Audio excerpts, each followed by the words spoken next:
ada ibadah-ibadah khusus yang dikerjakan di 10 awal bulan Ramadan, 10 awal Dzulhijjah. Ibadah-ibadah khusus tersebut ibu-ibu, yang pertama adalah puasa 9 hari Dzulhijjah. Ini yang pertama. Puasa 9 hari. Kalau bisa 9-9-nya bagus, kalau nggak bisa sebisanya. Dan ini kebiasaan para salaf. Cuma mereka menamakan, ada yang menamakan siyamul ashar, puasa 10 hari. Ada yang mengatakan siyamut tisa, puasa 9 hari. Yang menamakan puasa 10 hari maksudnya tanpa hari ke-10. Ini sekedar penamaan doang. Kamu nggak puasa 10 Dzulhijjah, maksudnya tanggal 10 jangan, karena tanggal 10 adalah hari raya. Tapi maksudnya sekedar penamaan. Ada yang menamakan siyamul ashar, yaitu puasa 10. Maksudnya puasa 10 awal hari Dzulhijjah. Tapi maksudnya cuma 9 hari. Ya, sebisa mungkin. Kalau nggak bisa 9, 8, kalau nggak bisa 8, 7, terserah. Adapun bagi yang jemaah haji, tanggal 9 tidak boleh puasa. Bagi yang tidak berhaji, maka tanggal 9 juga puasa inti, yaitu puasa hari Arafah. Lanjutkan, terkhususkan, lihat berikutnya, terkhususkan pada puasa Arafah. Bagi yang tidak haji. Ya, kata Nabi SAW, "Wasiyamu Arafah ahtasibu 'ala Allah an yukaffira sanata allati qablaha wa sanata allati ba'daha," atau sanata allati qablahu wa sanata allati ba'dahu. Adapun hari puasa Arafah, aku berharap kepada Allah, Allah akan mengampuni dosa selama 2 tahun, setahun sebelumnya dan setahun sesudahnya. Ya, kita setahun maksiat banyak enggak ibu-ibu? Banyak, betul, banyak angkat suara sama suami, banyak sedikit. Sehari berapa kali ibu angkat suara sama suami? Tidak pernah kan? Masya Allah, luar biasa. Katanya ya. Kenyataannya belum tentu ya. Oleh karenanya banyak dosa yang kita lakukan, mendengar ghibah, mendengar namimah, mendengar macam-macam. Maka kita berpuasa dengan berharap dosa kita diampuni setahun sebelumnya dan setahun setelahnya. Ini faedah luar biasa.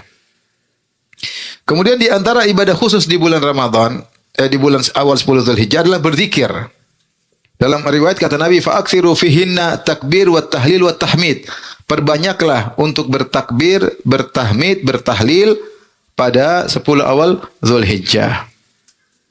Datang perintah khusus ya. Kata Allah, kata Nabi SAW, saya bacakan, "Ma min ayyamin a'zamu indallah." Tidak ada hari-hari yang lebih agung di sisi Allah. "Wala ahabbu ilaihil amalu fihinna." Dan amal paling disukai oleh Allah untuk dikerjakan pada hari-hari tersebut min hadhil ayyamil ashar, seperti 10 awal Dzulhijjah. Tidak ada yang lebih hebat daripada ini. Allah suka beramal soleh. Kemudian kata Nabi contohkan, fa'aksiru fihinna, kalau begitu perbanyaklah di hari-hari tersebut, 10 tersebut, minat tahlil, wat takbir, wat tahmid. Banyak la ilaha illallah, la ilaha illallah, takbir, Allahu akbar, Allahu akbar, Allahu akbar. Tahmid, alhamdulillah, alhamdulillah. Kalau Allah mengatakan, seorang mengatakan, Allahu akbar, Allahu akbar, Allahu akbar, la ilaha illallah, Allahu akbar, walillahil hamd, sudah terkumpul tiga-tiganya. Allahu akbar, la ilaha illallah, Allahu akbar, walillahil hamd. Sudah ada takbir, ada tahlil, ada tahmid.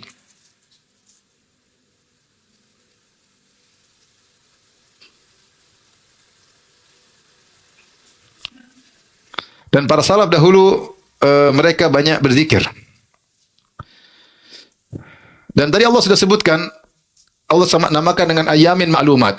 Wa yadhkuru ismallahi fi ayamin ma'lumat, agar mereka jemaah haji datang di Mekah agar mereka berzikir kepada Allah di hari-hari yang telah ditentukan, maksudnya 10 awal hari Dzulhijjah. Al-Imam Al-Bukhari meriwayatkan, kana Ibnu Umar wa Abu Hurairah radhiyallahu anhuma yakhrujani ila suq fi ayyamil ashar. Adalah Ibnu Umar dan Abu Hurairah, mereka sengaja pergi ke pasar di 10 hari Dzulhijjah, 10 awal Dzulhijjah. Yukabbirani, sengaja bertakbir supaya orang terpancing, termotivasi. Wa yukabbirun nasu bitakbirihim, akhirnya orang-orang ngikuti takbir mereka berdua. Jadi ngingetin orang, Allahu akbar, la ilaha illallah, Allahu akbar, Allahu akbar, Allahu akbar, Allahu akbar. Jadi orang dengar kemudian ikut apa? Bertakbir. Karena mereka sengaja ngingetin manusia untuk mencari pahala. Karena di antara ibadah agung yang dilakukan pada 10 awal Dzulhijjah adalah bertakbir. Berkata Thabit Al-Bunani rahimahullah ta'ala, kana nasu yukabbiruna ayyamal ashar. Dulu orang-orang di zaman sahabat, setelah wafatnya Nabi, mereka bertakbir 10 hari pertama, 10 awal Dzulhijjah. Hatta nahahumul Hajjaj, sampai Hajjaj bin Yusuf, yaitu penguasa gubernur yang zalim, melarang mereka. Ya. Wal amru bi Makkah ala dzalika ilal yaum. Dan demikian orang bertakbir sampai sekarang. Sabit al-Bunani tabi'in. Ya, sampai sekarang orang suka bertakbir. Yukabbirun nas fil aswaq fil ashar. Mereka sengaja bertakbir di pasar ya ketika 10 awal Zulhijjah. Maka ini kebiasaan para salaf ya.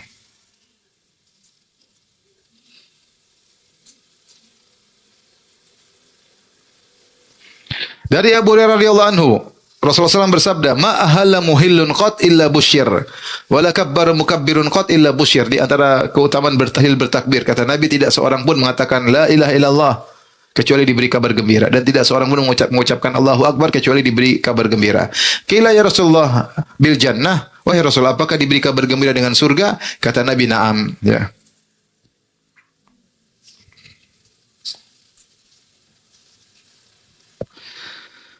Baik, di antara ibadah khusus adalah berkurban. Ini tentu butuh pembahasan secara spesifik tentang berkurban. Tapi secara umum, kurban adalah ibadah harta yang terbaik. Di antara bentuk kita bersyukur kepada Allah, kita sisihkan harta untuk berkurban. Allah berfirman kepada Nabi Muhammad SAW, "Inna a'tainaka al-Kautsar." Wahai Rasulullah, kami telah berikan kepada engkau sungai Al-Kautsar, yaitu sungai paling indah di surga. Dan Allah berikan sungai khusus buat Nabi. Al-Kautsar disebut Kautsar karena banyaknya kebaikan di sungai tersebut. Setelah itu, setelah Allah mengatakan kami telah memberikan engkau kenikmatan berupa sungai khusus di surga buatmu, kata Allah, "Fasalli li rabbika wanhar." Kalau begitu, salatlah kepada Rabbmu dan sembelihlah.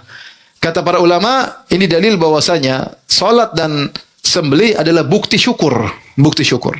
Karena ketika Allah telah mengabarkan kenikmatan kepada Nabi, kenikmatan luar biasa, sungguhnya aku telah menganugerahkan kepada engkau kenikmatan yang luar biasa. Kalau begitu, apa konsekuensinya? Banyaklah salat dan banyaklah bersembelih. Salat yang ikhlas, sembelih juga yang ikhlas. Fasholli li rabbika, salatlah karena Allah, wanhar, dan menyembelih karena Allah. Maka seorang kalau diberi kelapangan, jangan lupa sekarang kambing ada yang murah ya, kalau memang pelit ya. Ada yang murah. Kalau punya duit ngapain pelit-pelit? Beli kambing yang gemuk ya. Kalau nggak punya uang yang sudah, maksudnya sekarang ada kambing harga 2 juta ada nggak? 1,5 ada nggak? Ada, maksudnya ada kambing mungkin di daerah tertentu 1,5, yang penting mengikuti aturan sah. Nah apa? Kalau kita, tapi kalau punya uang lebih, beli yang lebih gemuk. Semakin gemuk semakin afdal ya. Semakin gemoy semakin apa? Kambing gemoy ya. Jadi mau saya, tapi yang penting ikhlas karena Allah mengatakan fasholli li rabbika wanhar, salatlah karena Allah dan menyembelihlah karena Allah, bukan untuk ria-riaan, buat untuk bangga-banggaan.